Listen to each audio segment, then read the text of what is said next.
Right, head whips. Yep.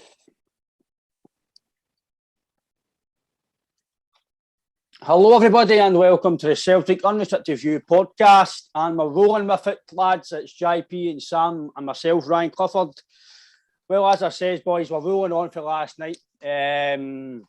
Absolutely fantastic bits against Rangers, and for me, I'll go to yourself, JP.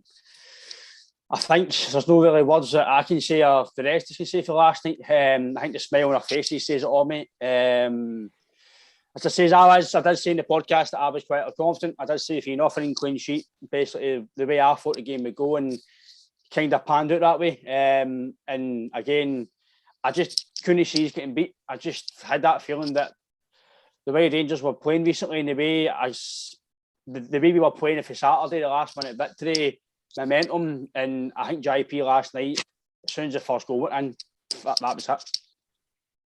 Hi, good evening, lads. Hope you're all doing well. I know I certainly am. I've not been able to remove a smile from my face, as you can tell. I'm not a big Cheshire cat tonight. It's absolutely quality. Man, what do you want me to say first? Absolutely amazing. I can't. Absolutely devastating. For the minute, for the first whistle, you see what I thought was brilliant and all, Ryan, was seeing you walking into that stadium last night, you could feel adrenaline hit you straight away. You could feel an energy that was. I've never felt an energy like that in Celtic Park for a long time. Probably not even ever. In terms of atmosphere wise, see if you're about the 30th minute onwards, everybody at my section was all standing up. And then obviously we're going to talk about the goals, etc., and the players, and but I just thought that you could just feel it straight away. That and when the players walked out the tunnel, they darkened the stadium and put the green light out on us. I thought that the players right away could feel our energy. That's me, mate. It gives you an extra 2 or 3 yards in the tank to then go and put on a performance. No, even take away the tactics and everything, the game plan itself. Last night, the fans put pressure on them and also made us bounce through the game, Gran. Don't know about yourself, lads. Aye, mate, I'm agreeing with you. I personally agree that I think last night showed you what football is all about in terms of the fans. It's why football needs fans, and I would say it shows you as well, Sam, why we were so bad last year, because that crowd would not have accepted what happened last year within a few games. Something would have been done. The fans, for me, the fans are the owners of the club, but if the fans aren't happy, most times, 9 times out of 10, if the fans aren't happy, stuff gets done. And I think for me, again, I can touch on mental health as well here, Sam. Everybody for that game last night, smiling, happy, you're going home to your families, all buzzing, and people try to say football doesn't help your well-being and mental health and your mood. I think that last night again just proves it. Even if you come out with a draw, it's no good, but you've seen your team play in a big game and you're going, oh, do you know what? We've no lost happy days. So, but for me, it's no happy days, mate. It's absolutely, mate, there's no words to describe that performance last night, Sam. In my opinion, I'm no surprised because I did expect us to really win, and I've said for weeks, the last few weeks, me and JP spoke about it all day, I think with yourself, we were due to give a team a doing. It might have only been 3-0, Sam, but it was a right doing. In the second half, the only reason they came into it was because I personally think we were tired a wee bit, and personally it was due to the tactics that I think Ange was, the way we were trying to play, I think, is just get the game done and just see the game out. And that's what I call see the game out. It was game management. You let them have a chance or two. But apart from that, Sam, Rangers, they weren't able to be seen. Aye, definitely. Just on, obviously, your first point about the crowd. I've said it before in a previous podcast, and Ange put it himself last night. There was 60,000 plus fans that came there, probably having, obviously, whatever unfortunate circumstances they've got in their lives. And him and the players made people like us, who, again, obviously not to disclose it, but might have stuff going on. Yeah. They made them forget it for 95 minutes. Just giving everybody something to enjoy and obviously singing, whatever. And as I said, I've said it before, football, for me personally, and obviously people used to and everybody else can agree, you go there, you just forget about everything that might be going on. You just sing, shout, and enjoy yourself, and then you obviously go back to it. It's just that period of release. And as Anne said, he said himself, that's what they're there to do. Obviously, they're there to win everything else, but it's putting on a show for the fans. Mm-hmm. And I think, as I say, you can agree, it was certainly a fucking show last night. But on the second point, I just think we come flying at the traps, as obviously we expected anyway.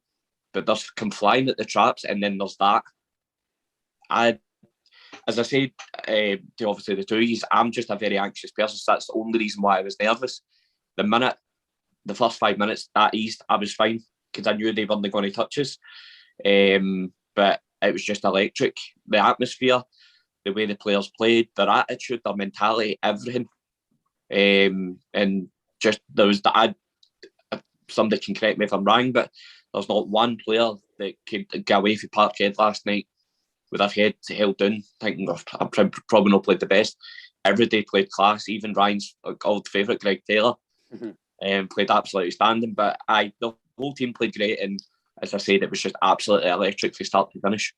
Yeah, mate. I must say, Sam, you were just saying there about agreeing with me, mate. I don't agree with you, because there was 11 players that went away and they weren't happy. Well, I was more meaning us, but on us, there was nobody that had a bad game last night. I agree with you, Sam. On the first whistle, mate, just I genuinely believe, for me, the way Gio set his tactics out, it was already going. It was a victory, because you can't play at any level of football. If it's amateur, junior, professional, whatever, you can't see to play through a high press that we've got. You need to be fucking Barcelona to play through that. You need to be exquisite. Every player's got to be exceptional. Rangers haven't got the players to play through a high press like that. They've not got the players to do it. So why would you set out your team to play like that? It's phenomenal. If I was a Rangers fan, I'd be like, well, a few of my pals have texted me after the game. Look, they understand they get pumped and they take that. But the tactics for me, JP, it was a win-win, man. Why he set out like that for me was, like I say, Sam, to you, I thought we were going to just sit and just counter-attack us. They tried to counter-attack us a few times, but Juranovic and fucking Taylor were superb. Just stopped that. Like I say, you stopped the fullbacks, you stopped Rangers, and JP last night, we stopped the full team, because I'm not going to give them. I know it's all about Celtic, but I need to give to time of balance if I can. Al McGregor was superb.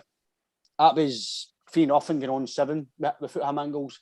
Jackie Marcus had a few good efforts. Again, people might say that he still scored, but I thought they were brilliant saves. And I thought Ryan Jack had a decent 45 minutes making on, but see, apart from that, JP was, I don't really want to, in fact, I'm going to rub my nose on him, because it was humiliation. It was a demolition. It was a Dembele demolition derby all over again. The scoreline made no say it was, but for what I watched, mate, the first half was, I've seen us wipe the floor with a lot of teams, mate, but that was relentless. That was absolutely relentless. Yeah, it was, mate. Absolutely. It was men against boys. It really was. Right for the first whistle, when they kicked off, and we pressed on them right away, and I was like, oh, hold on now. You could see the tempo and the intensity and everything that, we've been working towards so far this season under Ange. And then when we got the ball, we started quicker than them. I think that then put them on the back foot right away. Yeah. Started getting the ball away, and obviously you could say how well we played, but I think as well, a big combination of that was the crowd as well. Obviously, they were in a cauldron of hatred. Do you know what I mean? None of their support was there, so it must have been, I can only envisage it must have been really hard, because I know I would have found it tough being an away player last night. Every time I get the ball, you were being booed and jeered, and eventually it does creep into your mind, and it did creep into one or two of them, because I don't even think Barisic's got half a bus. He's supposed to be Croatia's number one left back, man. He wouldn't even get a game with a centre playing like that last night. He was absolute rotten. They wanted to get hooked at half time. Mm-hmm. But I've said it. I've spoke to you boys at length about this, and I've been saying it, and I've been saying it, and I've been saying it, and I've been saying it. They are a bang average team. A bang average team. They have got serial bottlers in their team. See, when they're asked upon and pressure's put on them, they don't man it. They just can't do it. They just cannot do it. They'll only win when they play in empty stadiums. They can't. They've struggled this season. See, even look at a lot of the games that they've won. They beat Livingston 1-0. And they scored, when was that, the 84th minute or something, they get the goal? Last 10, 15 minutes, aye. And other games have had lots of help. Porteous gets sent off, that changes the game. And the crowd getting, well, they're at home, the crowd get behind you. And Aberdeen were 2-0 up at Ibrox. They were awarded a penalty to help them get out of jail with a draw. So there's been games this season where, you know, it showed. Look at the Malmo games at the beginning of the season. Malmo were down to 10 men and took 2 of them at the empty ad, as I call it. So last night, I think last night was coming, especially because I didn't think earlier in the season we were bad at Ibrox. I really didn't. No. And if you look at the game back, they done us with a set piece. But we were probably dominant for large spells of that game. Bad finishing and no clinical enough with Edward and a couple of other wee chances we had. But as I say, mate, I mean, for anything new, we were like a new team. We were a new kind of manager, just come in and try to settle a team. And then somebody, I mean, look at the shift in team. Christie, Edward, I was still Ways, but he didn't play that day. Yeah. I'm saying it's night and day for the team that played against them in October. So as I say, last night wasn't a surprise to me, mate, because we have been flying. I know we've not been winning with great scorelines, like beating teams 4-5-0 every week, but we've been playing some really, really attractive football. And last night we were absolutely devastating. I thought that came with controllers in my team. Guys who can handle pressure really, really well. We saw that with Hatate and O'Reilly. He actually made McGregor's job a lot easier. If you watch your game back, you see patterns of play that, you know. But how, I mean, for the second goal itself, well, I'll talk about the second goal, just mention that first. I'm jumping the gun a wee bit, but the way we manipulated that play was just unbelievable. The football we played, it started off with Joe Hart as a goal kick. It came out to Carter Vickers. Carter Vickers then gives it to Juranovic then played. It was all just fast, tempo, intensity. Before they knew it, they were chasing shadows. What's going on? And he's no picking up him, and he's no talking to him, and he's wanting to pass him on to him, and then he's blaming him for no picking him up. And it was just a total shit show for their behalf. And Celtic just took the game away from them. That was it. And the game was done at half time. There was no way they were. I mean, they could have played it. They'd still be playing there and now with an empty goal, still no score. Because they were miles and miles and miles and miles and miles. And you could see. I thought last night you could see a real gulf. I'm not jumping the gun myself. I think you can see a real gulf. I think you can see all the recruitment coming to the fort now. And this is what I say to these guys as well. This is the end of the season. Yeah. This is when all your big players step up and they're counted. What happens? You come down to the nitty-gritty part of the season, guys, and you need to be fucking at it. Because if you're not, what happens? Aye, definitely, mate. I generally believe that I've always said that I still believe we're the best team in Scotland. I still believe that. I know last year they won the league. They're the champions, so you need to, as I said yesterday, Sam, you've got to respect them. They've come to your party as champions. You've got to respect every team that comes. But the games I've watched them this year on Sky and stuff, they've not been good. Even with Gerrard was here, they were scraping past victories. I know people say you scrape past, but it's a sign of champions, whatever else. It's a sign of champions. But you can't keep doing that every week, because eventually, like last night, you can't play like that against teams who are either the same amount of quality as you or just better than you. You can't do that. You can sorry against that at Mirren, because you might get a bit of magic, or you might get the odd penalty decision or a free kick, whatever. But that's what I say, Sam. Even yesterday in the pod before the game, I was very confident. I said the scoreline basically says how the game planned out, because I just thought that Rangers, to me, you can read them like a T, the way they play. They might change the formation, but they don't change the way they play. There's no good people. I tell you this, and now, right? Joe Rebo, the best player in Scotland, shove up your arse, right? The guy's a very good player, right? No disputing that, but fucking hell, that might be the biggest game of this season so far. Probably is, right? And he's no better to be seen. No better to be seen. Some of our players have been dipping out the team, and McGregor no fit, these masks and guys. Everybody last night was fucking on it. It might have been the crowd, or it could have just been everything together, adrenaline, quality, and it's just went boom, and it's all came together.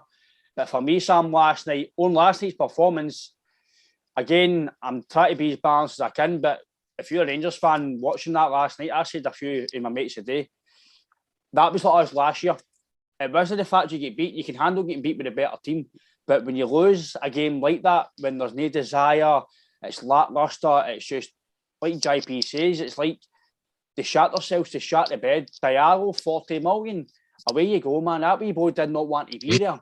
He didn't want. I said that, didn't I, Sam, the other day? I says, if he gets an early hit or he doesn't like it, that's him. It's him. He's not used to playing in these big stadiums. Maybe Atlanta and Old Trafford are big stadiums and whatever else. But this game is a different fucking ball game, sir. Different ball game. I don't disagree with anything you said, because you've seen it. Overall, obviously, his first half was terrible, as was obviously the rest of them. But his common sense stuff is both his nose. See, if you're obviously that corner, you clear the first ball, and then you need to get rid of the second one. Second ball doesn't get cleared, goes right out to Hatate. He goes to obviously strike the ball, and Diallo jumps away from it like that. It's like, no, you run in and put your body in the line to try and block it. Mm-hmm. So, obviously, in him in particular, obviously, it was just didn't want to be there. To stretch it, he did a couple of wee nice step overs, nice. I'm stretching that to obviously be, as you said, balance, but the boy didn't want to be there.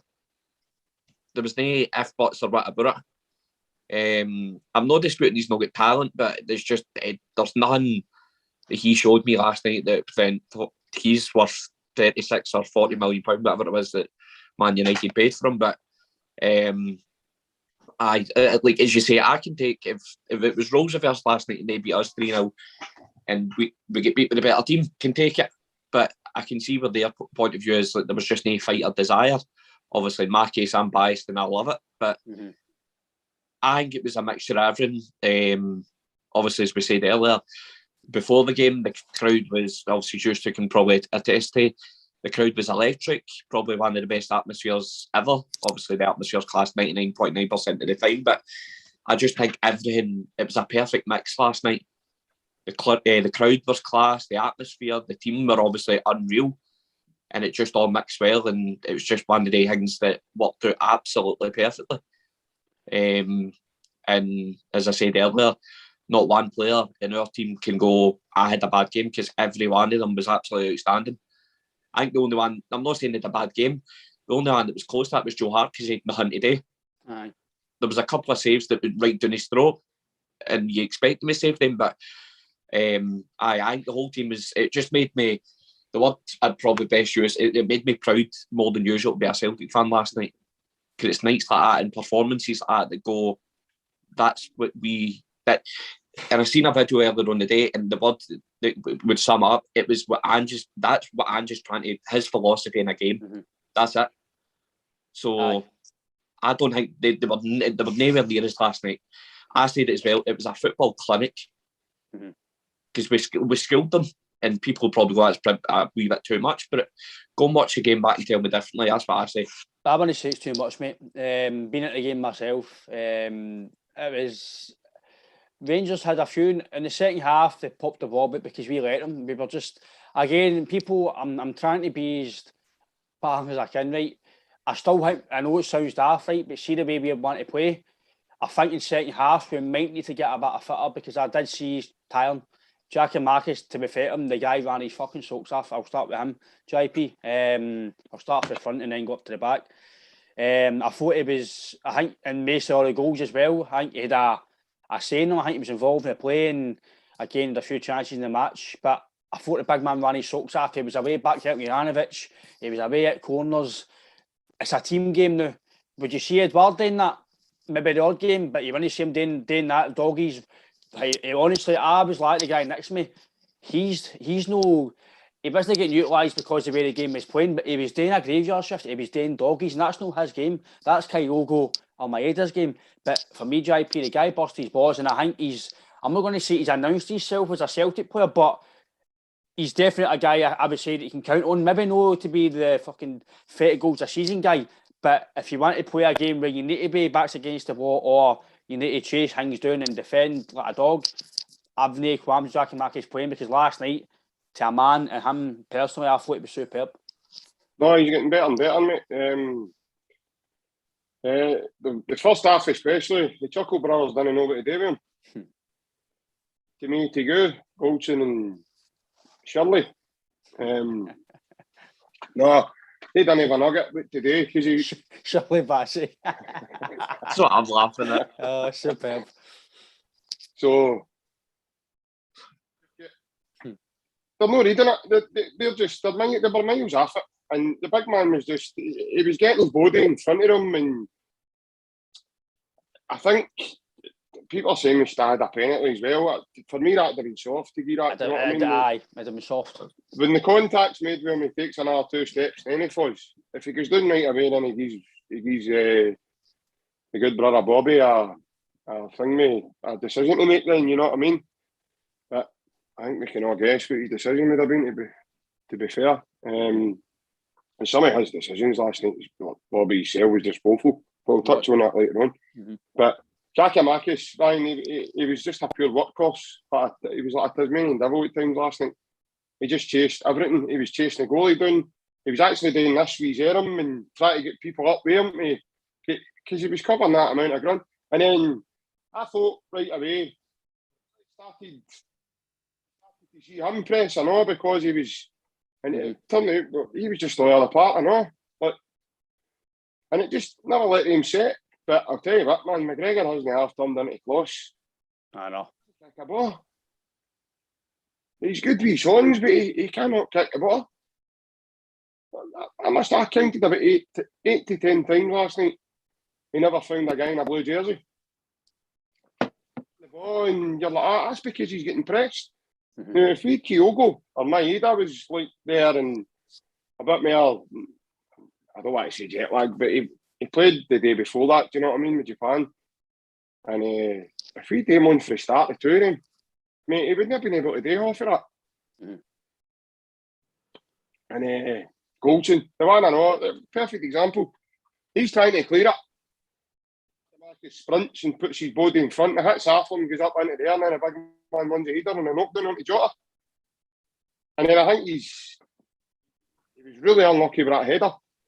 After Jota's shot, the man McGregor palms it up into the air. Yeah. And he gets a jump on Big Shirley. He just nods it. But my thoughts on that, Ryan, although people are saying that was a good save, I think he hit it right at him, mate. See if he hit it to either corner. That's a goal. Aye. That's a goal. I'll see even if he hits it down the way and it's going to take a bounce, I think it's still a goal. No, I thought he was excellent. And even in the second half, when we didn't, well, it's not that we didn't have a lot of the ball. I personally thought the second half was a tactic for the manager. We were 3-0 up, we didn't need to chase the game. Mm-hmm. Ange's probably looking at that going, right, we don't want any more injuries, so calm down, you don't need to go gung-ho here. And we kind of let him have the ball. We sort of just let him have the ball till he get into a half, and then we started to shut him down. But when they had the ball, I mean, it was a case of Celtic went like that, right, let's see how good you are. And they were absolutely panties. So, as I say, they got what they deserved, but Big Jackie Marcus was instrumental last night, I thought, for his guys. Yeah, mate, definitely. And I think Sam, the only even when he was tiring at the end, he was still chasing, still harrying. And like I says as well the other night, the way I think Ange wants to play is, whoever it is, especially the striker, if you give him 60, 65 minutes full pelt, I think he takes you off, and that's you done your job. Because you've got obviously Maeda again. Yeah, Sam, how quick's that boy? He is fucking lightning. But again on Giakoumakis, Sam, I still think he'll come good. I thought it was really good last night, and I think last night will give him confidence going into the next game, because I think he should play in Sunday, as much as maybe Maeda fans might say new signing, he's got to play, but I still think it's Giakoumakis' jersey to lose until Kyogo comes back. So obviously Kyogo was the main man, but I thought Giakoumakis' performance last night was definitely enough to start again on Sunday, because I think he's got a goal coming, because his play's been decent, and last night I thought it was superb, especially off the ball, not just on the ball. Aye, definitely. Just a quick point you made in Maeda, and obviously I'll say about Giakoumakis, that there was a time in the second half where he gets the ball punted up into their half, and Balogun's got a good couple of yards on him, and he nearly catches up to it. Because I'm sitting watching it, I was watching it with somebody, and I said, he's going to get that. And he wasn't far off it. So that's, obviously, I know jet lag plays a part in it, but that's obviously somebody that's just come back, as JP alluded to, for playing in Japan 2 days ago. So he's rapid. Like, it's scary how quick he is. But obviously, that's just me being biased probably again. But anyway, on your 2 points, obviously, Teresa made about big Giakoumakis, I thought it was absolutely brilliant.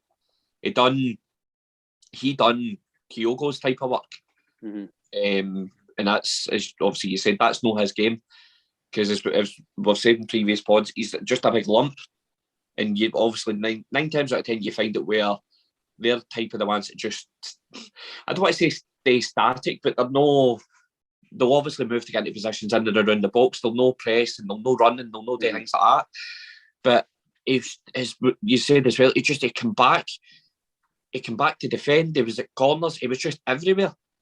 And as I said, he was brilliant. And it's just that shift's no easy. It's not an easy shift today. So I was very impressed with him. As you say, I think it's his jersey to lose until the main man Kyogo comes back, and he's due a goal, or maybe obviously more, because he's doing everything right. It's not that he's playing absolutely like shit, to be honest. His positioning's good, his movement's class, and obviously, as JP said in a podcast a while back, it just needs to simplify things. Mm-hmm. It just needs to simplify, and then obviously that'll come, because obviously, as everybody knows, the goals he got last year in Holland, they're no a stretch. That's no a one-season wonder. Mm-hmm. Because you look at the players that were playing in that league last year, you had the likes of Marlon, who was playing at PSV, who's now went and got a £30-odd million move to Borussia Dortmund. And obviously other players, but that's besides the point. But you don't get goals like that in a league like that through one-season wonders. Mm-hmm. So, I'm as you said, I've got no qualms.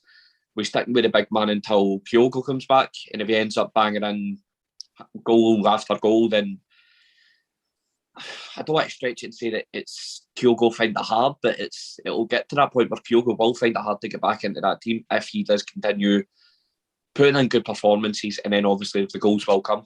Mm-hmm. Aye.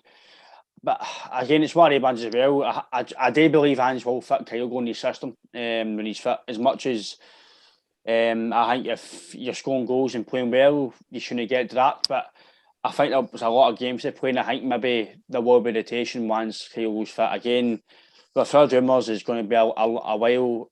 If rumours it's no, I do believe that he's out for a while. I don't think Ange's a liar, like he says. I think he is out for a few weeks. And a few weeks might be 2 months or something. So I think he is out for a while. So I think it's Giakoumakis and Maeda's fight for the jersey. So then Jai into midfield, Tati, mate, I just, the guys, people might have gone, do you know what, it's his debut against Hearts.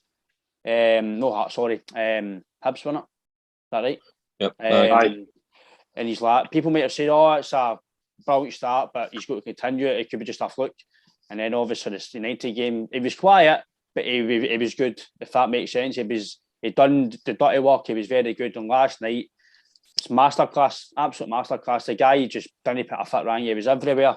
Even Rangers fans are saying he's different level.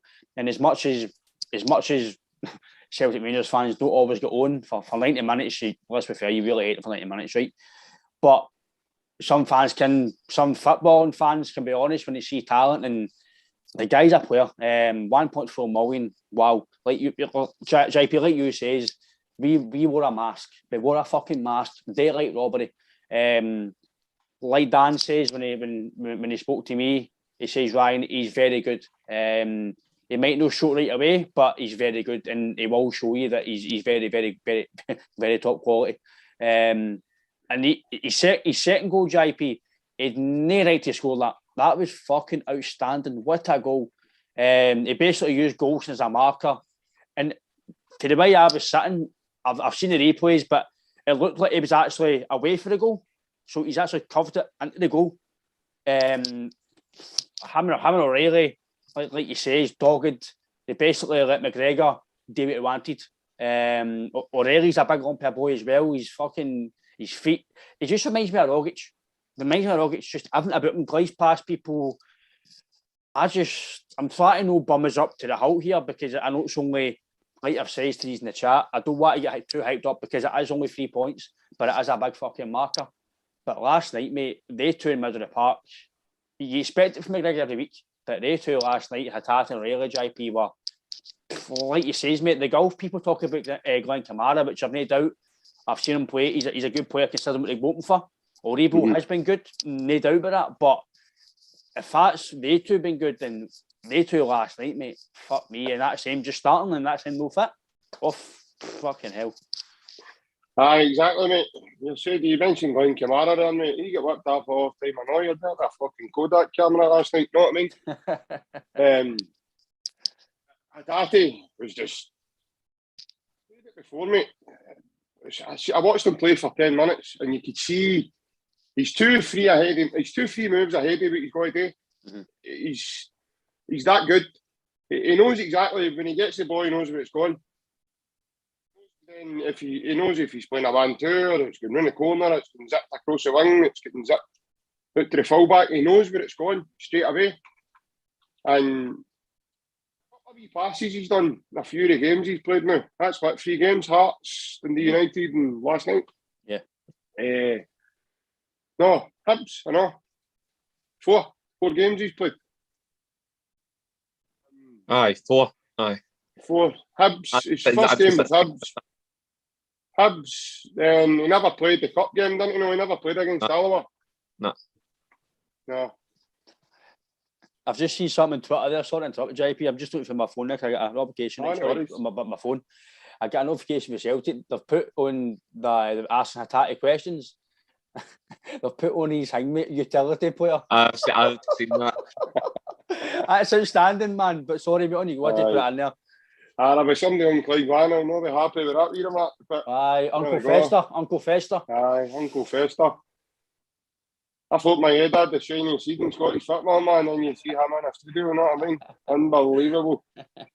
Could do your hair gel and everything in that forehead he has, man, I'm telling you. But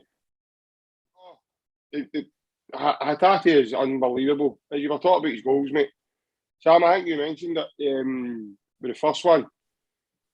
You look at the defending aspect of it as well. He just jogs it to him. Mm-hmm. He actually feints, right? He does it that fast. He feints with his left foot. He's going to hit it with his left. He adjusts his body. He scalp it with the outside of his right foot. And people are saying, it took a wee nick off somebody. No, it didn't. I went straight into the bottom corner. I never touched anybody. I heard Neil McCann when I watched Sports Scene back last night saying, it took a wee nick. No, it didn't. Don't take that away from me, man. That was a goal. He meant that, and he meant to do what he done with that ball. The second one, better. And that's what I was saying, Ryan, about manipulating the play. It came so fast. Kamara's actually still trying to jog back. A wee sip of his nebulizer before he gets near him. He's away. So that's how we get back to half time. I guarantee that, mate. That's what I say. That's why he's been took off. His mind's off it, man. The wee man's too quick for him.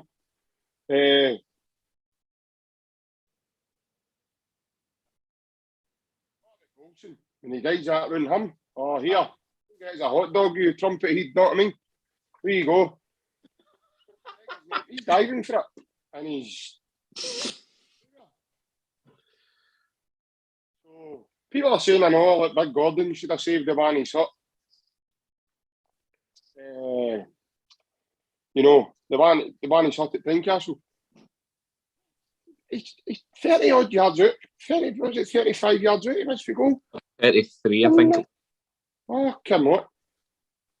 It was never the power he generated with that dig. He would no goalkeeper. He could put 2 goalies in there and they weren't saving that dig. And if they did, the ball was taking it to them. By the way, the Hearts fans behind the goal were lucky the net, was there? No. I could have put somebody in serious trouble. Imagine that happening the other end. He must have had that about 70, 85 mile an hour. Between 70 and 85, easy. With a strike heart on it. So no, he's absolutely top of the range. And I don't even need to see him play football again to come away with that diagnosis on him. O'Reilly, with a Duracell battery up his back. Aye. A bit faster than Rogic. I think Rogic looks like a clumsy player. No, and when he gets the ball, he's kind of half balanced. And see, because he's that tight to the man, right? The man hits him, and it hits him onto balance, and that's how he glides away with the ball. It's as if he's half balanced, and then he gets hit onto balance, and he's away with the ball. But O'Reilly's superb, right foot, left foot. His tackles last night were all timed perfectly as well. I think he done a couple with Aribo, and he read a couple of passes that Aribo was trying to play. I think that's what he was trying. I don't know what. In fact, I don't even know what Aribo was trying to do. He was trying to do something. I don't know what he was trying to do. And O'Reilly nipped in, and he read the passes. He's been top quality. Early 3 games, he should have a goal. His name and all. I think the one he missed against Dundee United as well. I think that was a glorious chance. But again, I thought he put too much. He tried to curl it instead of, because all the power's in the pass for Forrest. And he's trying to guide it away for goal. But last night, O'Reilly was absolutely unbelievable. And you could tell, you can tell now the chemistry with them all. It's just going to grow and grow and grow. And things, that's just it. And then you hear Ange's interview at the end of the game. And I thought he's not fully fit yet. What? Oh my God, man. What's going to happen when he's fully fit? You think? And then you've got people like Andy Robertson and John McGinn and... You took a point. I was going to make that point. Stefan Johansson and... Sorry, Sam. They're all on Twitter. What exists is that with the wee fire emojis, and he's certainly a player, Ryan. I don't think we'll keep for very long. Hatate, definitely not. No the way he plays. I just agree that I'm agreeing with you, mate, fully, especially the value that we've got him for. And I personally agree, Sam, with JP as well, that guys like even O'Reilly, I think O'Reilly eventually, just because he's came down south, I think eventually he probably will have aspirations to play in the Premier League. But like he says in his interview, I've never experienced this in my life. He says, I've been to Champions League games, big games in England, he says, but wow. And he actually said thank you to the fans. Where do you hear a player saying thank you for basically giving us the push to play here? $1.5 million. See, for me, Sam, see when the team you're signing from, like Celtic signed Hatate and they signed O'Reilly for MK Dons, right? See when the fans that you're signing from always give good compliments about the player and they're very sad to lose them, that's when you know that you've got a gem. But let's be fair, people, obviously, Aaron Ramsey will be the topic of conversation for a few weeks, and even when he plays Juventus, well, you can half or nut, get rid, you're shite, fuck off, don't come back, money waster, this and that. Again, maybe that's just sour grapes, I don't know, but the Japanese fans for Yokohama, and I can't say the name of Hatate's team, I'm going to try it because it's a very hard name. it's a very hard name, but Kawasaki Frontail. that's it. They were very, how do I say it, proactive in how complimentary they were, Sam Hatate. They were saying he's brilliant. Even Dan was saying how good he was. O'Reilly, MK Dons fans were basically saying he's the best player in League One. His stats are through the roof. He's phenomenal. He shouldn't play with MK Dons because he should be at Fulham, but he obviously knocked them back because he wanted to play football. And I think he's came to Celtic because I think Andrew's obviously you can never be promised first-team football, but I think he's promised that he's going to get a chance. And again, like Jackie Marcus, the way he started playing, I think O'Reilly, for me, it's his jersey to lose. I know we have spoken about how good Rogic is and how good Turnbull is. Well, to a certain degree, some fans might not rate him, but I like him. They two have been mainstays. O'Reilly and Hatate, it's their jersey to lose. That's a front three. That's a middle three now. Barring injuries, it's unless Ange's going to change it. But I think, as a fan's perspective, if you're going to pick a team now, you can't drop that middle three. No, definitely. I think, because as JP said earlier, I think with the way Hatate and O'Reilly sort of gelled together, it made McGregor's job a lot more easier. To sit and chase down Barisic and call him a shite bag and everything, which I thought was tremendous. Quality. It was, but no, like in football, obviously perspective, I seen a stat earlier on the day that the money, obviously all the money that was involved for Hatate in the contracts we got them on in O'Reilly is the same amount that they're paying for Ramsey for 14 weeks. So that's. And it goes back to the point we've made before that the recruitment is just night and day. It's mere sort of broken down, and it's not just a case of going out and buying players for the sake of it, obviously based on what we had last year. And I think, I know it's only been 3 games with O'Reilly, and obviously Hatate as well has been 4.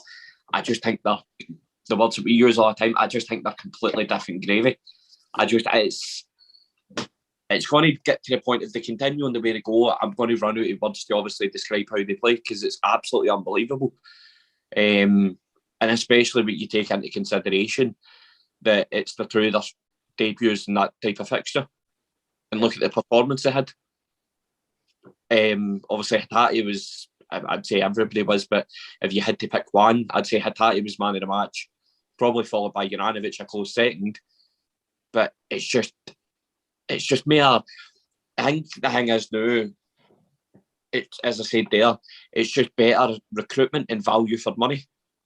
Because as we've said before with O'Reilly, I think there's wee gems you can pick out in leagues like that, and it's usually Brian, like when your team that they played for's gone, I'm sorry to see him go. Obviously, I'm glad he's going on to bigger things, no disrespect, but and he's, as they've said, he's the best player in League One, he's done this and he's done that. That's when you know you've picked up a gem of a player. And it could come and be rubbish. Like, there's no saying it could be. But I just think the 2 of them together are absolutely unbelievable. And the fact that O'Reilly, correct me if I'm wrong, he's only 21.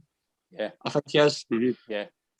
He's like, although obviously Ance's there and fit, the 2 of them have still to get into their prime, which is absolutely frightening.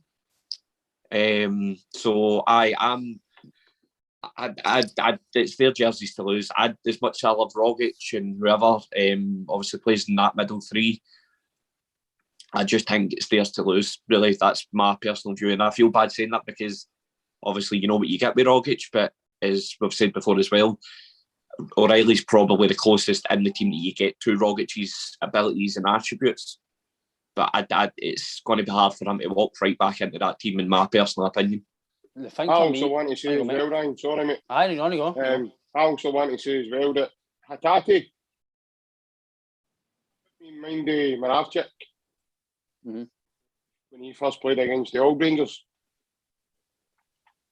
No, that new tribute act I've got now, the Old Rangers. Moravchik announced he's selling that fixture straight away. The wee man done it last night, exactly the same. Obviously, the 2 goals were completely different from Moravchik's, but so is the team's, obviously. But that reminded me of Moravchik's announcement, and like, to the Celtic fans, I think I think he made a sub appearance against Hearts before that, man. I've checked for 10 minutes or something. If I'm no wrong, it was about 1998, 99.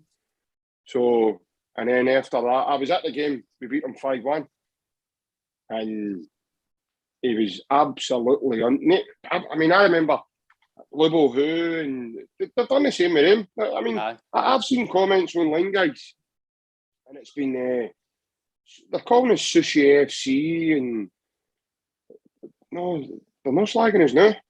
No. They're not questioning who the guys off of Japan now.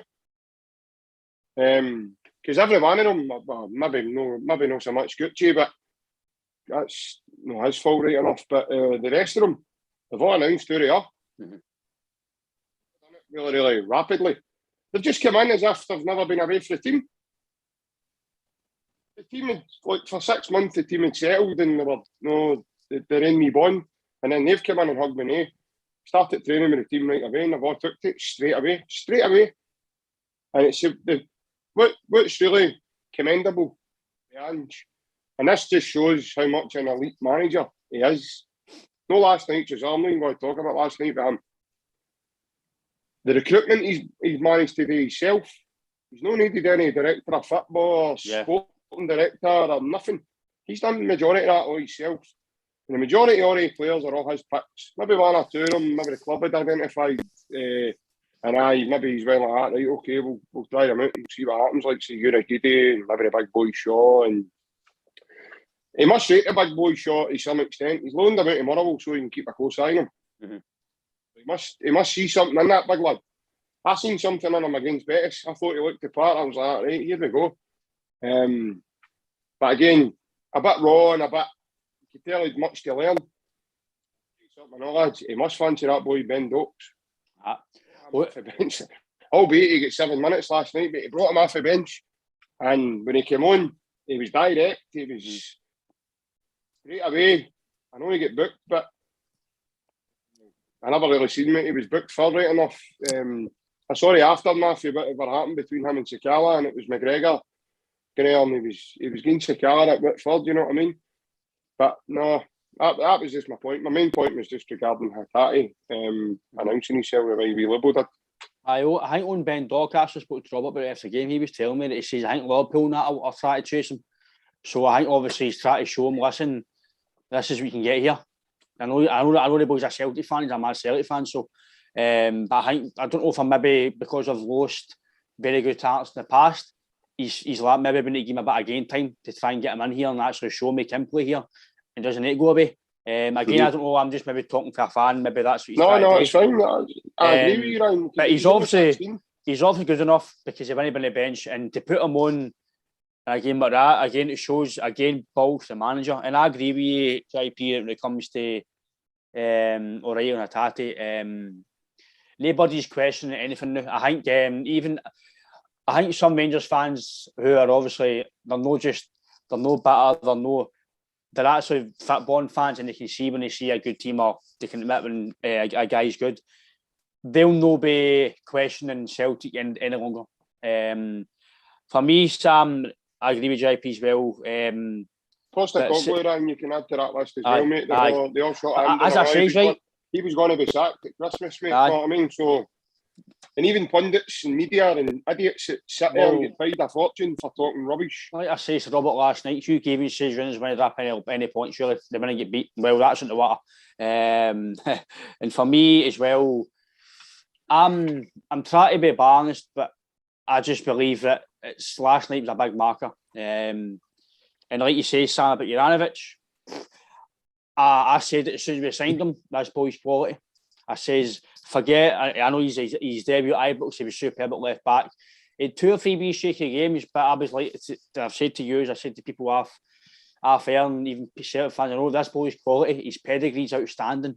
He's Croatia's right back. You don't play with Croatia. I know Barisic didn't play well last night, but for me, Barisic, he sees other places. I do rate Barisic, I think he's good.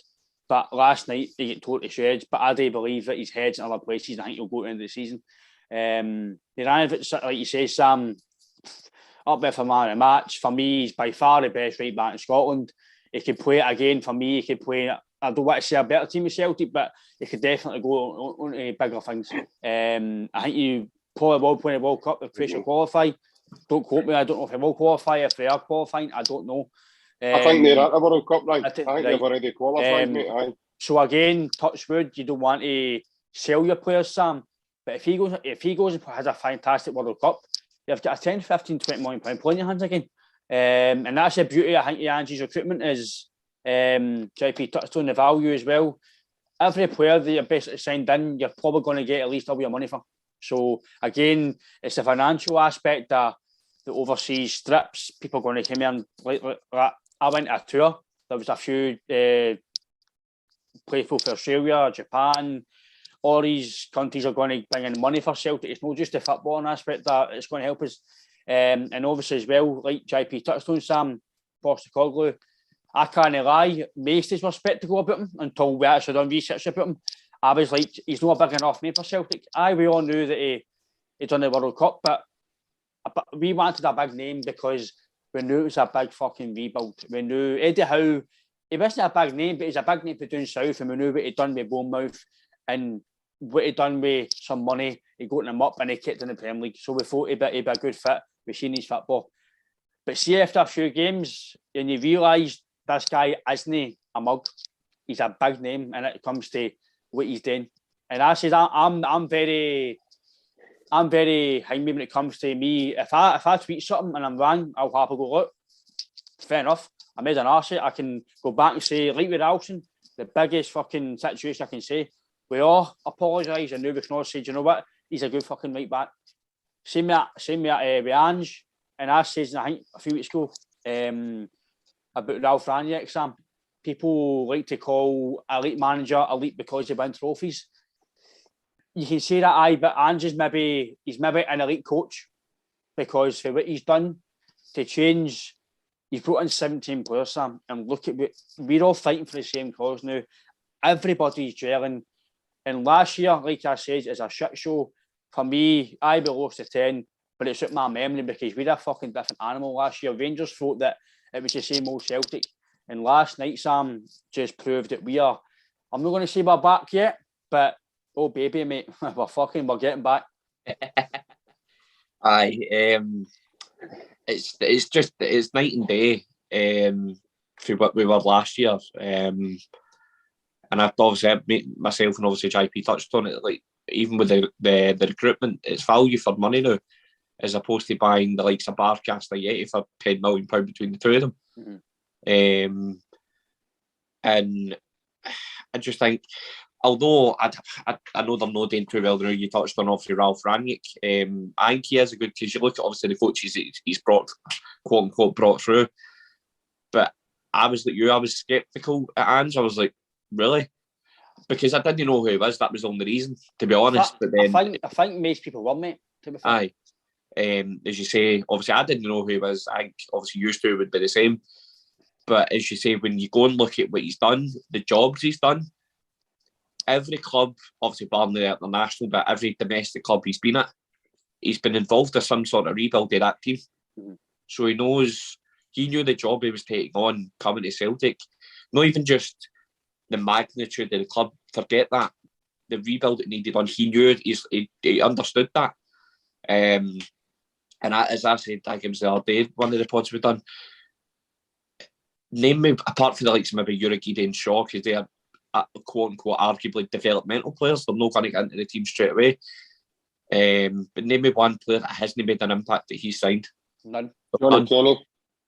Aye. He was a different. He's in the same category as him. But like that. Sorry, mate, I couldn't. You just had to bust my bubble there, didn't you? Well, you asked a question. You says name me one player he's not made an impact. So that's no question, mate. He's injured, so it's not really his fault. But anyway, no. Aye, like the likes obviously Joe Hart, Abada, Kyogo. Kyogo was the Ange. I didn't know who Kyogo was. It was just out the blue. Mm-hmm. And I thought, right, I wasn't obviously going to write him off. I'd let him play, see how he is. And what's happened, and everybody knows, again, what you get with him. But it's just, it's, as you say, the perfect term, we're a different animal. I think you put it in Twitter. It's like you're not playing against the likes of John Joe Kenny anymore. Nope. You've got arguably the biggest daylight robbery of the year, getting Juranovic for £2.5 million. Scary, mate. Aye, and especially with it as well. I know they're a highly rated team. It came from a team like Legia Warsaw, who are holding the reign, I'd say. I think they're correct. Somebody can correct me if I'm wrong. In Europa League, beating the likes of Leicester and teams like that, and then like going up against the likes of Napoli. So, and as well, I get recommended and dealt to go by big obviously Boric. So you tell me, say I've just searched there, right? They're actually 17th, mate. They're second bottom in the league now. So he's made a fucking what a fucking move he's made. I think at the time before he left, They were top dogs. But obviously no, I didn't know that. So as you say, he's done a great decision to come here and look at the terms I keep using. It's night and day because it is. Because as you say, last year out of the memory, I don't even want to think about it because it annoys me every time I think about it. But it's just the job Ange's done in such a remarkable short period of time is frightening. And as you said earlier, on the game last night, it was 3-0, but it could have been 6, 7 or 8 if it wasn't for a goal. Aye. But it's just, I didn't think, see if somebody says to me, you'd be happily come February pretty much now, 1 point ahead in the job that obviously Ange's done, I'd tell you, fuck off, I'd laugh in your face. I'd take it, but I'd laugh in your face. I didn't think he'd get to this point. I'm not saying, I don't mean that in the sense that I think he'd still be in a job, but I don't think we would have got to this point of the season that we're at now, to be honest. Mm-hmm. But as I've said before, I'm more than happy to eat my words. So it's completely remarkable. That's the best term I can use. I do agree with you to a certain degree when it comes to I didn't expect it. I said beforehand that similar to us, I said it to one of my pals there who's a Rangers fan. Rangers have similar went to us. Rangers have went stale. They've not improved.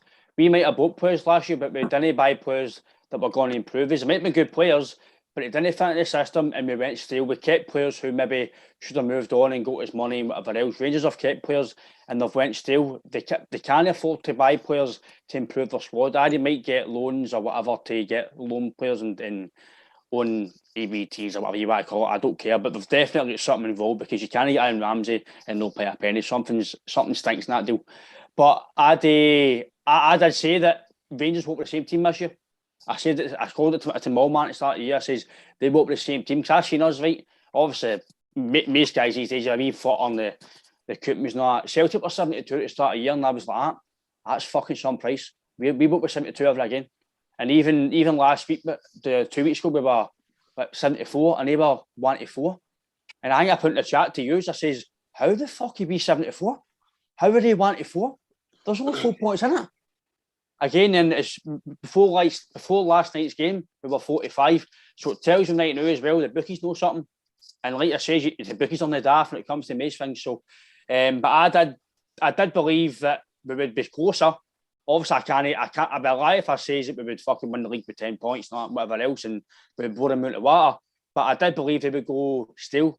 But it was down to us to obviously, like me says, take that gauntlet and go and fucking force it.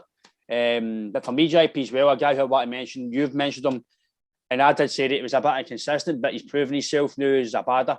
Fighting last night, he's just so direct, he's quick. Barisic was shitting himself. And Jota, for me, that was one of Jota's poorest, one of his poorest games. It was quiet, but it was still effective.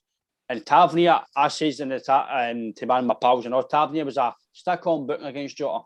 Stick-on booking.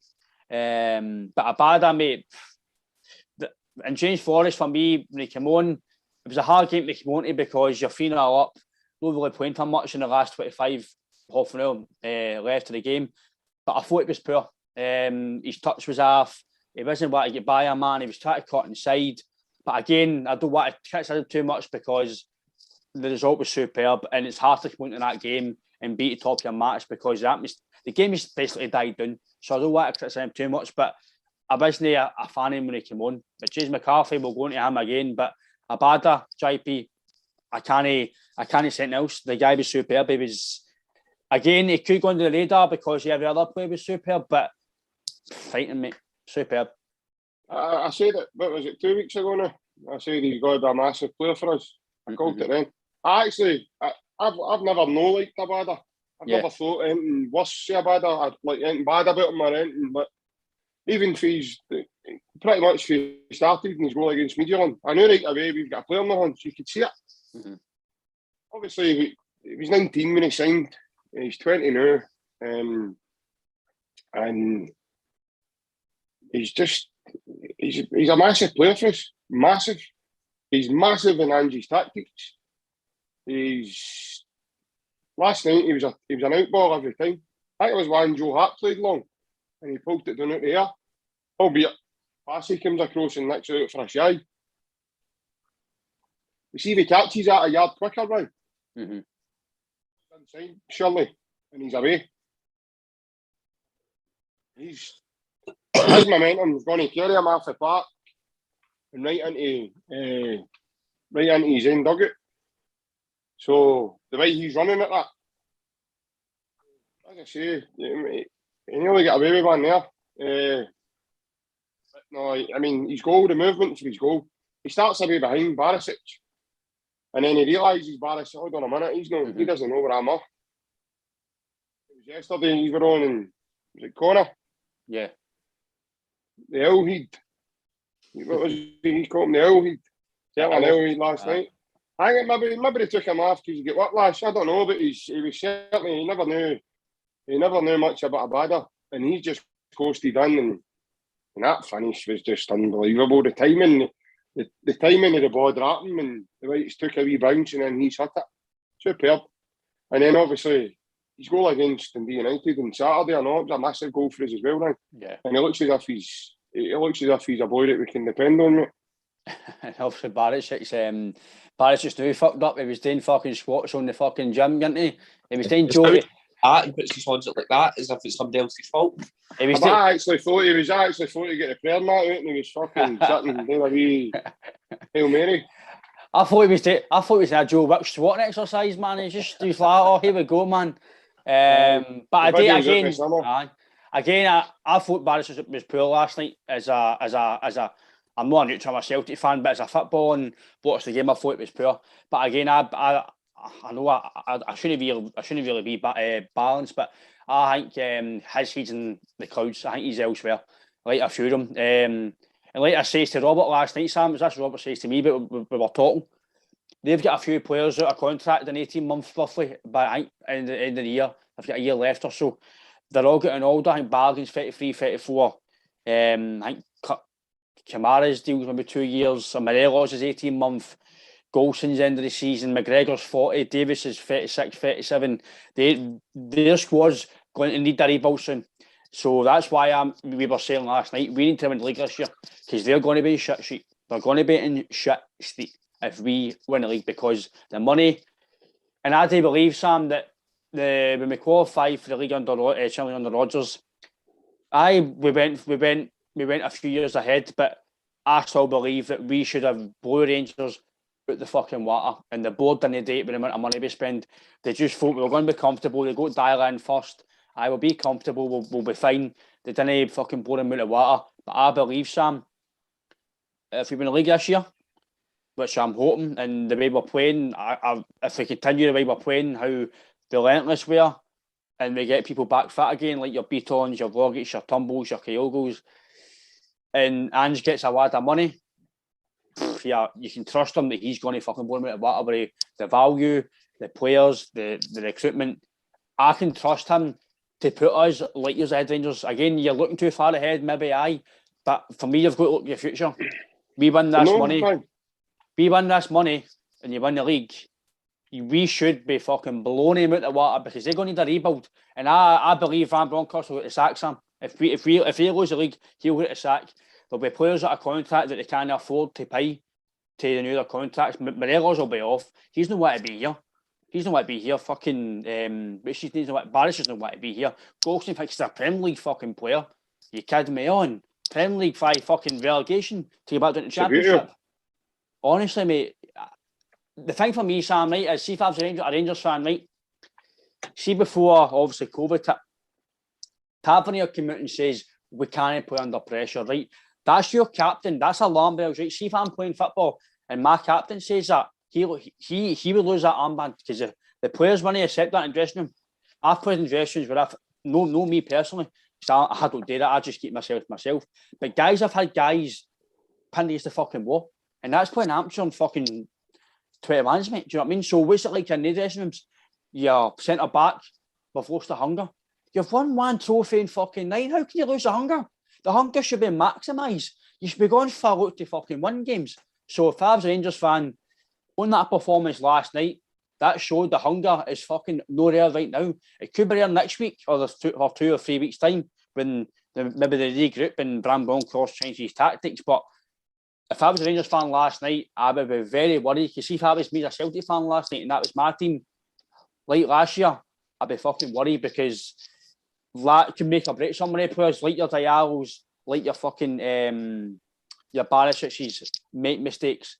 So for me, Sam, I'd be very worried because again, Tabada ripped Barisics to shreds, and I'm in a tangent here because I'd be worried if I was a Rangers fan because we are just getting started here, Sam. Sorry, just when you get your tangents and rants, it makes me chuckle. I've let JV just make me chuckle. But I've got, obviously, I reckon both of you have. I've got mates that are obviously fans of Rangers, and I spoke to some of them about it. I says, what was your opinion? Because I hadn't spoke to them since last night. Yeah. And I says, what was your opinions it? And they say, see them into the team sheet get released, and obviously they seen our team, they meant we were fucked. They even said it meant we were fucked. My mum's partner's a Rangers fan. Sorry, excuse me. And I asked him the same question. He says, I says to your mum, he said, we're fucked. So as we said in the pre-match podcast, I know obviously it's in the tunnel, but it's the same sort of contrast. When we said games can be won in the tunnel, fans know that the games can be won the minute a lineup comes out. And obviously that just proves it. But I say to, again, pals of mine, you should be worried because like us last year, there was no fight, there was no hunger. I'm not obviously complaining, but there was no desire, nothing that they done scared me last night. I wasn't worried or nothing. And as you say, they're going to need, because they've got a mixture, as you say, out of contract players, older players, that either aren't going to be there or are obviously going to retire. So they're going to need to pull something majorly out the bag to try and keep up with us. And I totally agree with your point that you made, that back obviously when under Rodgers, we should have blew them out the bar. I still stick by that, but we didn't. And I know we're obviously back, quote unquote back now, but that, I think last year partially was played its toll on that, the fact that we didn't blow them out the water. Yep. Obviously COVID and everything as well, right? But they're going to need to pull something at the back, and I've already seen online today that some people are calling for Gio's head on a spike already. I think the only reason JP, maybe fans are obviously going to be angry after losing a Glasgow derby and whatever else, but for me, it's just the tactics of Rangers was just, like I said at the start of the podcast, you can't play through a pressure that. It's just, unless you have the fucking Messi and Xavi and Iniesta that you can pass through them, fucking Joe Aribo, Barisic, Golson, these guys can't play through a high press. It's just, they've done it all season, so what makes you think they're going to do it against 60,000 fans, a electric atmosphere? It's just, I just find it weird, mate, why they set up, like you say, Sam, your mum's partner. But they're saying they're fucked, JP, right? Before the game. They're supposed to be the champions. We're coming to Celtic Park. They're fucked. But that's the guys who, some of them have been there last year. They've played in these games. They know what the game's all about. How can you come out and say, oh shit, we're fucked? Would they have said the same if Gerrard was a manager? Or is it because they've got a new manager in place? Because I believe whoever is manager last night, doesn't fucking matter. Because the team we've got to know for me is going to get better and better. And like you says, guys like Hatate, no fit. O'Reilly, no fit. McGregor's, one of his cheeks is fucked and he's playing my mask and he played like he didn't have a mask on, he was superb. That's just, even we've not spoke about defence yet. There's so much you can talk about in 4 or 5 hours of pod because every player to a man was unbelievable last night. Aye, yeah. We'll not be talking for 5 years a night, that's for sure. No chance. I'm at my bed, mate, a cup of tea from my bed. And my baby toast. Your baby toast, aye. Loads of Lure-Pack butter. That's another thing I know. That's another thing I know here, by the way. See a Lure-Pack butter, it's no fucking spreadable. No, it's not. not. Get a light, see the Lure-Pack light. Right. How have we went for talking about Celtic to fucking Lure-Pack Right, butter? anyway, only go, Jeffy, sorry, mate. You know what he's like, Sam, you know what he's like, you know what I mean? He just starts talking. But anyway.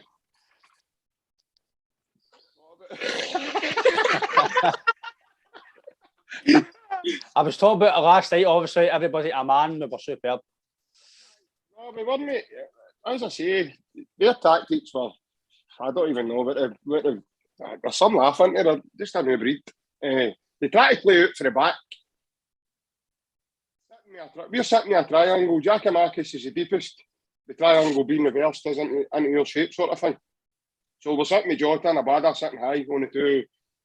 What they do is they play their two centre halves on the 18-yard box. So what they do is that's the way they set up. McGregor's obviously good. Because do you know why they do that? Because he can't kick the ball. Aye. So they were doing it under Slippy. They were doing it under the very small man. The very small man, Mr. Van Bankrupt. But they're doing it under him now, no? It's because he can't kick the ball. He can't kick it. I don't know what's wrong. I don't know if he's turned 40 and I think he needs WD-40 for his fucking knees. In all honesty, I think his knees are gone, man. I watched him last night running. It 5 minutes before he kicked the ball. It was not like a Scooby-Doo cartoon when they're getting chased by a ghost. And they're running on the spot for ages. That's what he was doing. What are you doing? He takes a mad run, kicks the ball, but that's the way they try to set up. They try to play out for the back. Yeah. And what? Some laugh. Honestly, I was just howling. And then you're getting to that point in the second half. That man Ryan Jack hit the bar. See, 2 minutes before that, he had another wee kind of one he cut across the park. I was shouting shoot. I know it's probably mental sitting in a Celtic and they're shouting shoot, but shouted shoot and he hit the bar. You're not shouting shoot now, I mean, don't get in for hitting the bar. No. Score's still 3-0. But just for me, that second off was a tactic line, I know. It was let's see how good this was, but I've seen nothing done. Ange knew they were going to have to try and they made 3 changes at half time.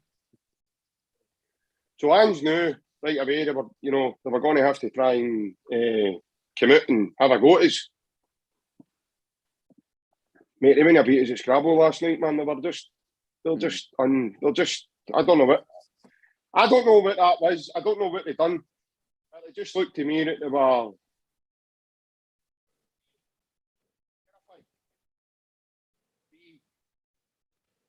miles off their level. I agree, mate. Aye. When we kicked into gear. And that's what I'm saying about the golf round. Rangers fans, even Celtic fans might be sitting there listening into this on YouTube and listening into us and thinking, he's talking absolutely through his hand. And quite rightly so, everybody's entitled to an opinion. My opinion is I could see a golf between the two teams last night, especially in the first half. Second half is sort of like the polar off. But again, now, that's what I says to my dad. When my dad sits just along for me. And I says to him, that second half performance for us last night, I've never saw that before where we've all sat in and let him have the ball. See, if we'd have done that in Europe, mate, we'd still be in the Europa League. You go 2-0 up against Betis and you do that, that's game management. They don't come back into the game in Spain.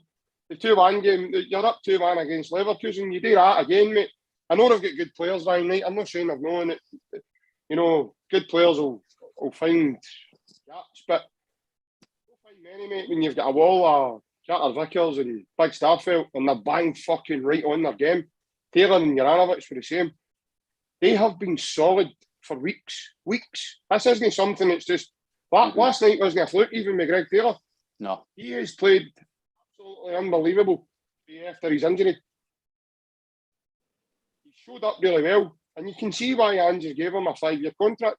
Aye, okay. The big telling point is now, set the bar so fucking high. Now he needs to back it up. Keep going. And that's the Greg Taylor I want to see week in and week out if he's fit. I see. Like I said, I know I've given him a bit of criticism in the past.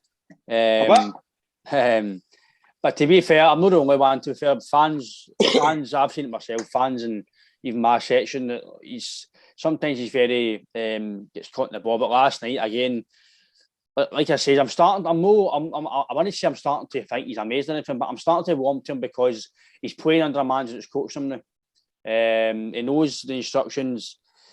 Again, I can admit if I've made any wrong assumptions as a player, I still don't think longer term he's going to be a guy that's going to play for us in Europe and stuff every week. So I think maybe, for me, I think if you get somebody, for me, I think ideally you want a left back like Juranovic. I think see if that was the case, I think back four, you'd be very comfortable getting away to a lot of these big teams. But again, on last night, I'm only going to lose my words here. I'm going to talk about last night.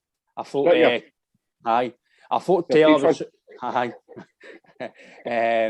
I thought Taylor was superb, mate. Honestly, everybody at man last night was brilliant. Taylor had that wee IL in his pocket. That's why he got hooked in the first half.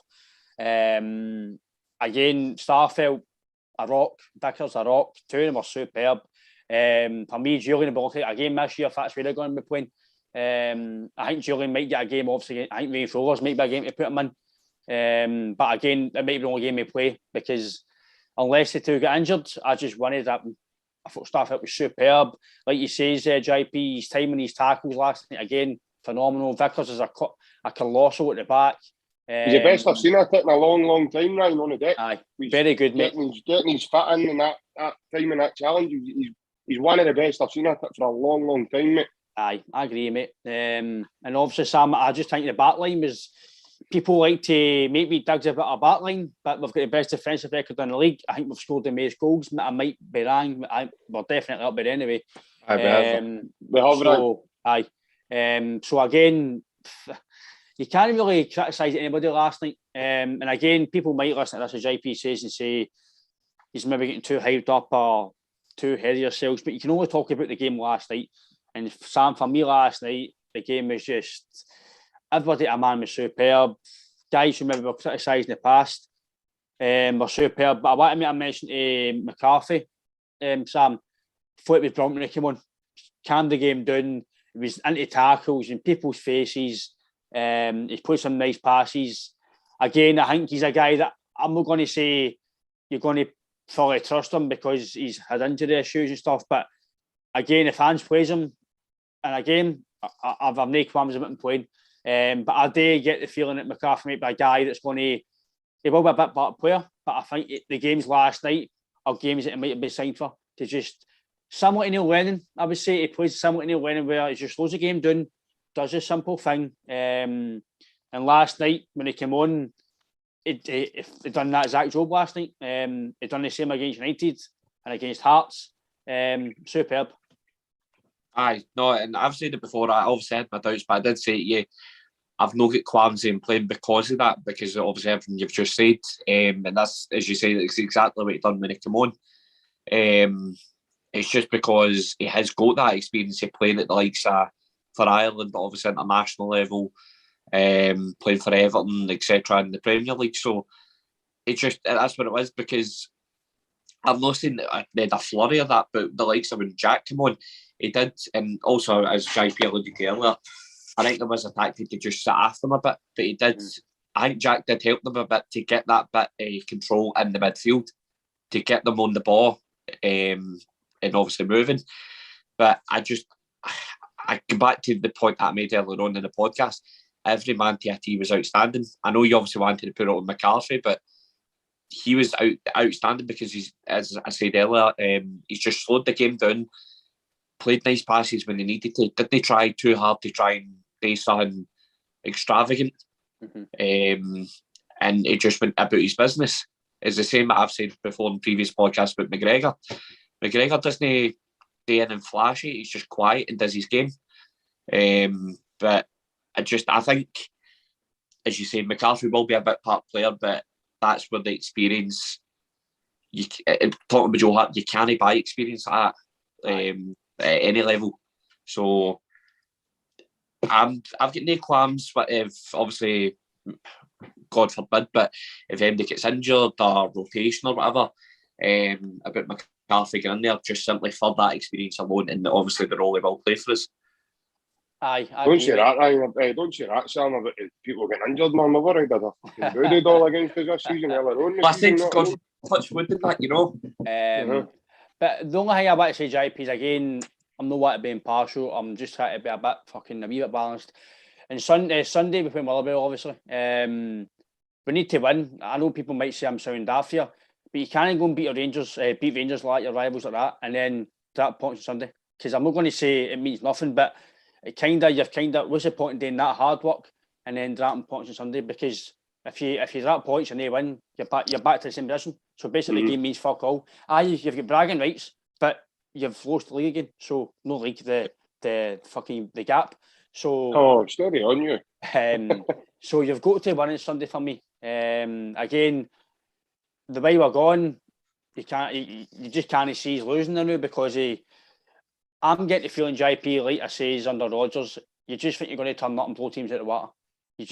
That's coming back again. It's just goals, fucking relentless, fucking attack and play.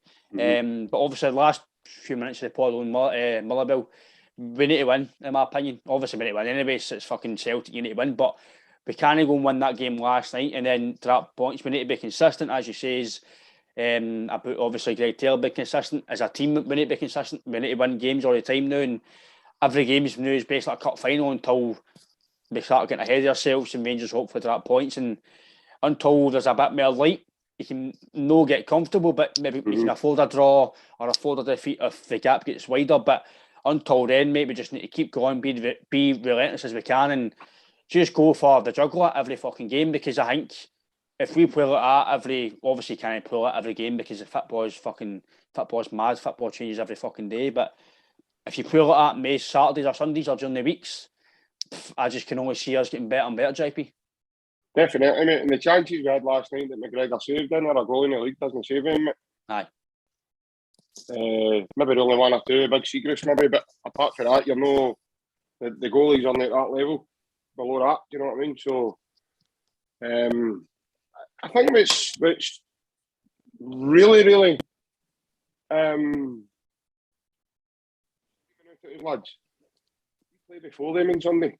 Aye. Play at 4 o'clock. And if we go and scud Motherwell and hit 4 points ahead of them, that puts some amount of pressure on them, by the way. Because if they drop points, I don't know about people, I've not seen a lot of people shouting for DLC, Sam, but that puts pressure on him straight away. They didn't have the best of windies here. The last 2 windies, they've been solid, but bargain basement signings are looking for. Like, they couldn't even pay 400 grand for John Shooter. I know. And that saga went on and on, didn't it? He get worked out the Hearts team because I don't know if his head's been turned or obviously they know he's going to, but he's in fans were booing him and everything when he signed that pre-contract. So maybe Hearts thought, they're going to come back in, but what way, monopoly money? I know. You're talking about that boy Diallo with 40 million for Man U. I wouldn't give you 40 gingies. Honest to God, but I've seen better amateur players so far than that boy showed. Better amateur players. 40 million. Quite having a laugh. Saying that right enough. It's Man United we're talking about. They paid 85 for Harry Maguire. No. It better be Jerry Maguire. But Ramsey last night, let's say for talk's sake with Ramsey. I don't think he makes a difference to him last night. No, I generally don't. You see the wee video of him, he's out in training. Why was he not even part of the squad last night? To maybe give the squad a lift. Use a mind game tactic and try that, but no, he's sitting up in the stand with his new suit on, his shirt and tie. But on the Motherwell game now, I can't. I think I said this a few podcasts ago now, boys. Celtic are going to need to be very, very poor. Mm-hmm. Probably have 6 or 7 of them, no at that. To let this slide. Because I think now, up to last night, right? I don't know about yours, right? But this is just my thoughts. I could feel something. The way I heard Ange talking and the way I heard Juranovic's interview, and then I watched it. I seen Man with McGregor as well, and I knew that up for us. Do you know what I mean? They can't wait to this game. And last night, as I say, they worked so hard last night, knowing they were got Saturday. When you asked me, Saturday was the momentum shifter. Mm-hmm. When they went up to Dingwall and points, Aberdeen killed him. That was the start of them crumbling. Slowly but surely, they crumble. They were 6 points ahead of us at the break, guys. One behind. We're still to play them twice. We played them 8 weeks on Sunday. See if we get around Scud then. Please. Bye. He's out the door. Cheerio. Going to brew. A new job in China. So, but he's taking his own. I'll tell you what, if they don't drop points to be playing them in the same way us, and then we go there and we scud them, his jacket's on a shaky peg again. I agree, mate. No, I 100% agree. Again, obviously, Sam, Rangers fans obviously have a reaction after the game, and you might say things in the heat of the moment, or get me fucked, get me sacked. I think that's a bit fucking too hasty because the guy's just in the door. But I listened to Clive one night. I don't want me listening, but when Rangers start points and me win and they don't, I do tend to listen it just to obviously hear the fucking moans and groans. And I agree, but I think it was Gordon Dale. He says, it was like Gordon Duncan. He says people are asking for his head and whatever else and blah blah blah. He says in a way they're kind of no asking for heads, right? But he's pressured because he's inherited supposedly the champion squad, and he's not doing very well with it so far. So I agree with JP. I think we just need to keep piling. Going back away now. Aye, going back away slowly. Excuse me. I agree, mate. We just need to keep piling the pressure on against Sam Motherwell's. The next game, every game's for me, it's going to be a cup final for us. We just need to keep going. We've got our noses in front. It is only 1 point. As I say, I'm not going to get too hyped up. It is 3 points, but it is a momentum shifter. But we need to win on Sunday. It's another marker, especially if we win. And it isn't maybe a whitewash like it was last night. Again, it doesn't matter how we play, just get the 3 points. But if they did drop points before I cooked, it's just, again, it's fucking advantage us game on here because, like JP says, I think Sunday might actually be a very momentumous day. Because if we win and they drop points, as JP says, social media will be fucking get them out, Sean. It'll be get them out. So get away from me, man. Away from me. It'll get them out. It'll be get them out, Sean, on Twitter. And so again, Sam, I just think winning. I'm obviously want to win, but I don't care how we win, if it's comfortably or no. Get the 3 points and just keep our nose ahead because you don't want to win that game last night and then drop points straight away because it's no point. It's not a pointless victory, but it's a bit of fucking the edge comes off it because you don't want to lose points after winning a game like that. Aye, no, definitely. I agree with your point, obviously, what you're making, because albeit, obviously, as you said, it gives us bragging rights here then, but it's all well and good going, beating Rangers in style the way we've done it, to then dropping points in some way against Motherwell. It'd be like, what was the point in that? Albeit, obviously, I love watching them dropping points, but me personally, my focus is on what we do. And I do agree that we just need to kick on for here. Treat it as a cup final game, just as we've said in previous podcasts before. Full foot down, just go for it because we're in albeit it's only 1 point ahead. I get that, but we're in a much, much better position than we were even 2 weeks ago. Mm-hmm. So, and as JP said as well, the fact that we play first, if we win, go 4 points clear, it puts I can't speak now. Cheers. That's Ryan's fault. Do you drink the same water? It puts mega big pressure on them, like mega big. And it's just a case of, as we've seen, they're not the best at handling it. So, as I said, it's just we just need to go full foot now, as we've obviously been there, and continue it. Just because the football we're playing, albeit apart from last night, obviously we've not been clinical enough. Goals will come, because it's, like I said in a past podcast, it'd be different if we weren't creating chances. I'd be much more worried, but it's obviously the complete opposite. So with the football that we're playing, the chances we are creating, the goals will flow. And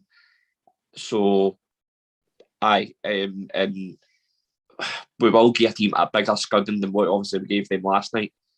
So I wouldn't be too bothered if it didn't happen till 8 weeks and Sunday we done it again. I don't know about you two, but I wouldn't be too disappointed in that. But as you said, it doesn't matter how we win the game. I just want us to get the 3 points, get up the road, move on to the next game, and just let the momentum flow. Because as we've said earlier in the podcast, that Dundee United game for me, and as JP said, that was the big momentum shifter. Just that whole day as a whole was outstanding. And I just hope we kick on for here on out. Well, Sam, just as you said that momentum there about the United goal, one of my mates texted me on Saturday and he says that goal will win you the league. And he's one of them. You know what I mean? He's a Rangers fan. And he texted me on Saturday and he went, that goal's going to win you the league. How bad a goal.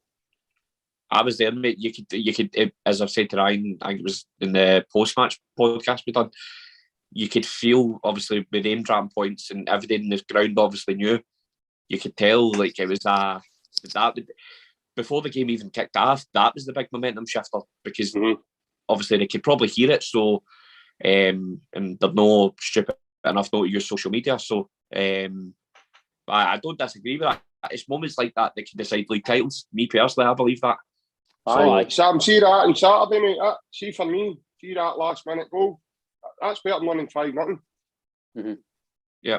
I would take that all day long for the raw emotion of the moment, and just the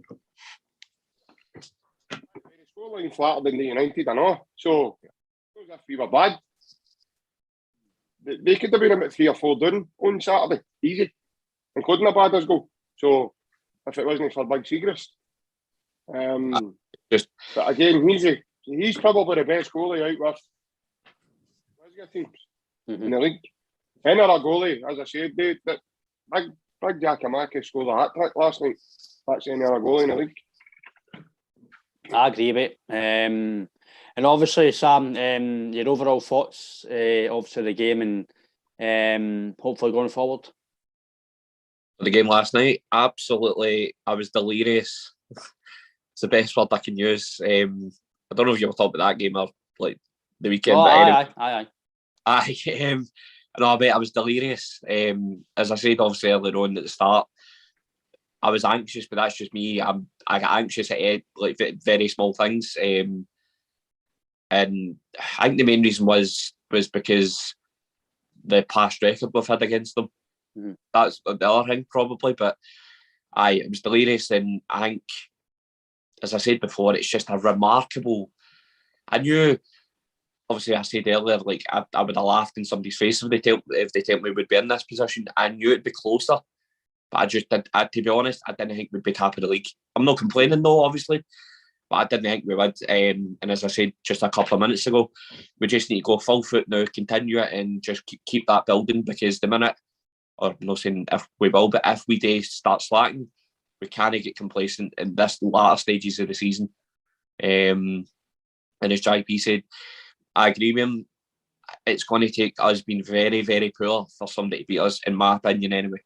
And obviously, I agree with his opinion as well. No, I'm the same. I think that even this year, we've dropped points. It's been down to us.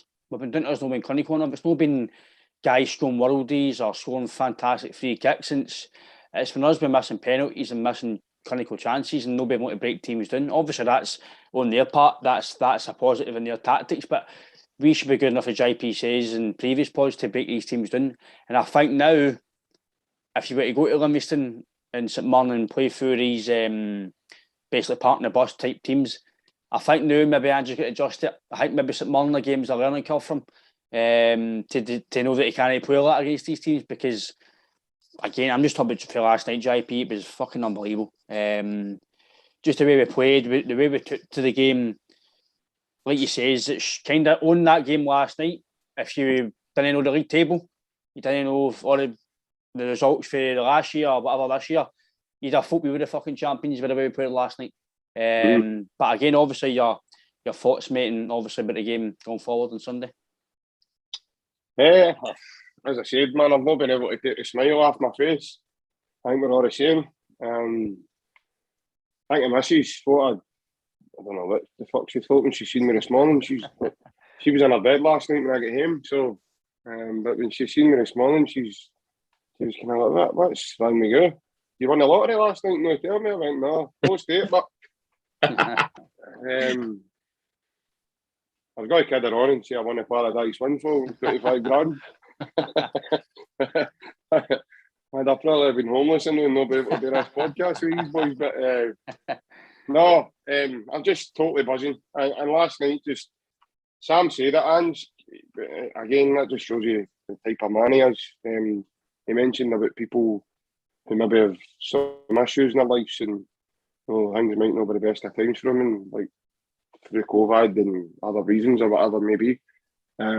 Last night would have fucking just erased everything, every thought from mind last night. And if it didn't, then there's something wrong with you, seriously. Because I watched that vlog today. I don't know if you've seen it. The boy for Hungry. I'll need to try and send it to you on the group chat. And it's about a 19-minute video. I watched it on YouTube today. And the man of his pals is obviously for here, and he's a Celtic fan. A guy, Mark.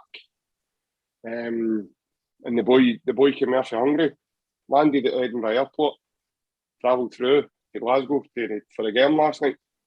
And on the vlog, it shows you the journey. So obviously it shows you where he starts off and how he's at Celtic Park, man. And he's in the family stand, but he's in the lower, but he's right up at the back at the windies. And oh man, you could just tell he's never experienced anything like that before in his life. And seeing that from an outside perspective, we've all been born into it. Mm-hmm. So we're already accustomed to. Last night was a surprise in terms of the noise level. Yeah. And even at the end of the game, when they're getting around and applauding everybody, usually it's off an empty stone and nobody left last night. Everybody stayed to give them a clap, walking around and doing their wee lap of honour last night, including Ange. But this boy, man, that boy was on the video. That boy was brilliant. He ends up. There's a Celtic shot below for the chaos and all that. Where he is. See the green Celtic scarf for the gold print on it. Mm-hmm. He's like, I'm hooked. He's like, I'm totally hooked. I don't think he was a Celtic fan before, but he is now. And that's what he says, and that's all through his pal. But that was brilliant to see it from another sort of perspective. I thought that was excellent. And that's what I meant when I say the atmosphere and all that. You probably had mail at him travelling. I know last night when we were on Spaces on Twitter, Claire was listening. He was up at the game last night. So was Stan Collymore. Obviously, big Hartson and John Collins had a field day on Celtic TV. I know. They were brilliant. They were making daft predictions, and the lassie that was presenting the show, won it. She said 3-0. She said 2-1 and 2-0. I think they two came away with. And she's like 3-0. 3-0. And at the end, at half time, they were all bounced a bit. It just meant so much to everyone. And I suppose that's my point now. In terms of, you see that different many parties, videos in Gracie's bar, and unbelievable. And I know you've touched on it, mate, on the group chat today and stuff, and you said it's 3 points, but to me, it's more than 3 points, Ryan. Mm-hmm. To me, that's a big mentality shift, a big mindset, to me, now they're on the back foot. They're severely on the back foot now, mate, and that's going to take a wee bit of time, I think, for them to recover, mate. Last night, absolutely well and truly.